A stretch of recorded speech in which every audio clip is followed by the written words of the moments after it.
ایک زندہ لاش کی طرح پھر رہا ہوں. تھوڑی دیر کے لیے دل بہل جاتا ہے، پھر وہ آنکھوں کے سامنے آ جاتا ہے. اس موقع پر کچھ لوگوں نے بہت منفی کردار ادا کیا اور سوشل میڈیا پہ کیا کیا میرے ملک کے انسانیت ہی بھول گیا ہے.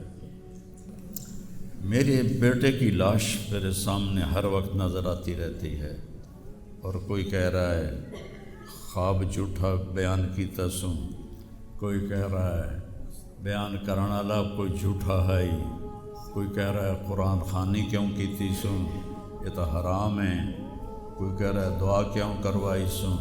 سارا حلال حرام ایتھے ہی رہ گیا، اور صرف لائک لینے کے لیے جھوٹی خبریں، چند پیسے اکٹھے کرنے کے لیے.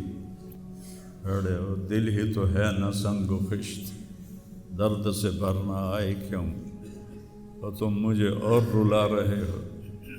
شرم ہی نہیں آتی لوگ کم بختاں نوں 4 ٹکے یا سستی شہرت لین واسطے.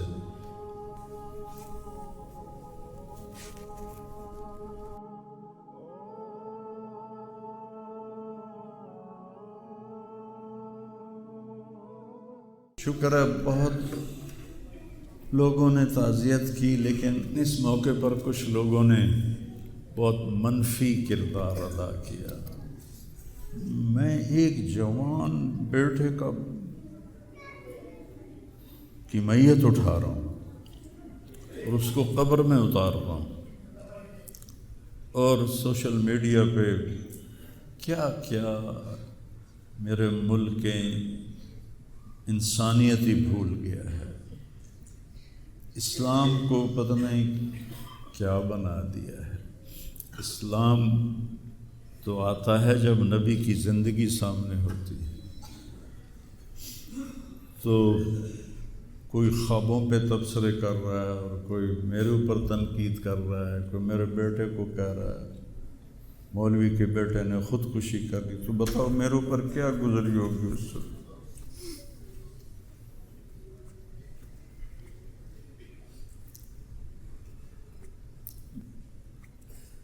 حضرت عمرو بن ابسہ سے پوچھا یا رسول اللہ، سب سے اعلیٰ درجے کا اسلام کیا ہے؟ ایک گل غور نال سنیں، سب سے اعلیٰ درجے کا اسلام کیا ہے؟ آپ نے فرمایا من سلم المسلمون من لسانہ و یدہ، جو کسی کو اپنی زبان اور ہاتھ سے تکلیف نہ پہنچائے وہ سب سے اعلیٰ درجے کا مسلمان. اب یہاں حال یہ ہے کہ دنیا دار ہوں، دیندار ہوں، علماء ہوں، ان کی زبانوں سے الفاظ نہیں نکلتے، ان کی زبانوں سے آگ نکلتی ہے، ان کی زبانیں آگ برساتی ہیں. تو جب زبان آگ برسائے گی تو دل نفرت سے بھرا ہوگا. لیکن میں نے کہا یا اللہ، میں نے تجھ سے وعدہ کیا تھا کہ میں اپنی وجہ سے کبھی کسی سے نفرت نہیں کروں گا، کسی سے بغض نہیں رکھوں گا، کسی سے قطع تعلق نہیں کروں گا. آج مجھے یہ وعدہ پورا کرنے میں زور لگانا پڑ رہا ہے کہ ایک طرف مجھے اپنے بیٹے کی لاش نظر آتی ہے، تو ایک طرف ان نادانوں کے تبصرے نظر آتے ہیں. میں کسی کا نام نہیں لیتا، بھرا پڑا سوشل میڈیا، اور اتنی جھوٹی خبریں، اتنی جھوٹی خبریں، اتنی جھوٹی. زخم پہ مرہم لگاتے ہیں یا نمک چھڑکتے ہیں، اور وہ اسلام سمجھ کے کر رہے ہیں. میرے بیٹے کی لاش میرے سامنے ہر وقت نظر آتی رہتی ہے، اور کوئی کہہ رہا ہے خواب جھوٹا بیان کیتا سوں، کوئی کہہ رہا ہے بیان کرنا والا کوئی جھوٹا ہے ہی، کوئی کہہ رہا ہے قرآن خوانی کیوں کیتی سوں، یہ تو حرام ہے، کوئی کہہ رہا ہے دعا کیوں کروائی سوں. سارا حلال حرام ایتھے ہی رہ گیا.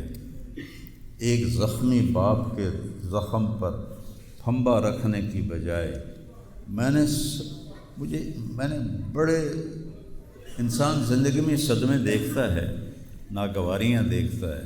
میں نے بڑی بڑی ناگواریاں دیکھی، لیکن عاصم کی ناگواری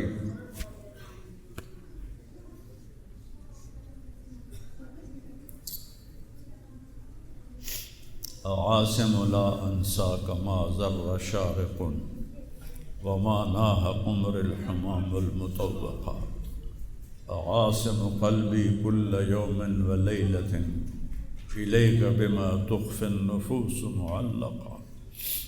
یہ حضرت عبداللہ بن ابو بکر کے اشعار ہیں جو میں نے تھوڑی تبدیلی کے ساتھ آپ کو ذکر کیے ہیں کہ اے عاصم، جب تک سورج چمکتا رہے گا تیری یاد میرے اندر تازہ ہوتی رہے گی، میں تمہیں کبھی بھلا نہ پاؤں گا۔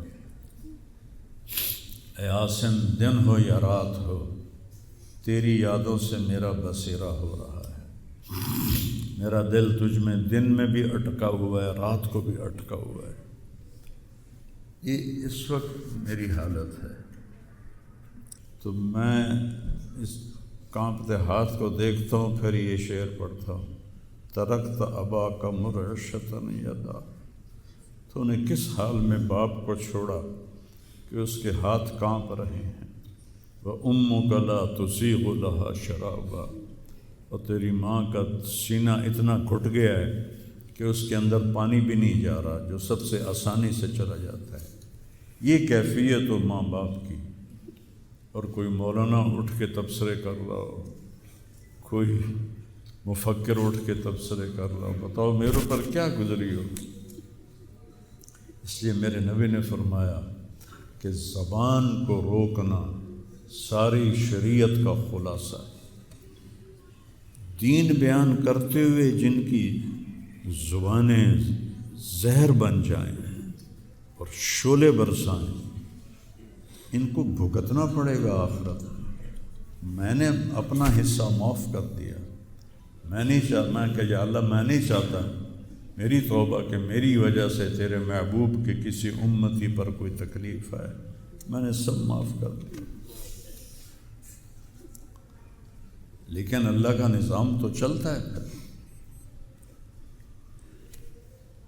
اور صرف لائک لینے کے لیے جھوٹی خبریں، چند پیسے اکٹھے کرنے کے لیے، وہ یہ نہیں جانتے کہ ایک باپ کا زخمی جگر اور کتنے زخم گہرے ہو جائیں گے تمہارے چند پیسوں کے لالچ، اور کرنے کو کوئی باتیں ہیں نہیں، اور جو اس قسم کی واہیات بولتا ہے اس کو لوگ سنتے بہت، کوئی مثبت بات کرتا ہے تو اس کو سنتا کوئی نہیں۔ میں نے اپنا دکھ آپ کے ساتھ شیئر کیا ہے، اور آپ کو نصیحت کرتا ہوں اپنی زبان کی حفاظت کریں۔ میرے نبی نے کبھی ممبر پہ کھڑے ہو کر کسی کو برا بھلا نہیں کہا، عبداللہ بن ابی کو بھی برا بھلا نہیں کہا، مجلس میں بیٹھ کر کسی کو برا نہیں کہا، اور تو یہ کرتا ہے، مرتے دم تک آپ نے یہ کسی کو نہیں کہا۔ کسی کی کمی بھی دیکھی تو نظریں جھکا لی، اس کی کمی کو اچھالا نہیں۔ ہمارے ہاں، ہمارے خطیبوں کے ہاں یہ دین بن چکا ہے کہ ان کے سامنے میرے نبی کی سیرت نہیں ہے، تو میں آپ کے سامنے ہاتھ جوڑتا ہوں، ویسے بھی کسی کو اپنی زبان سے دکھ نہ دیا کرو۔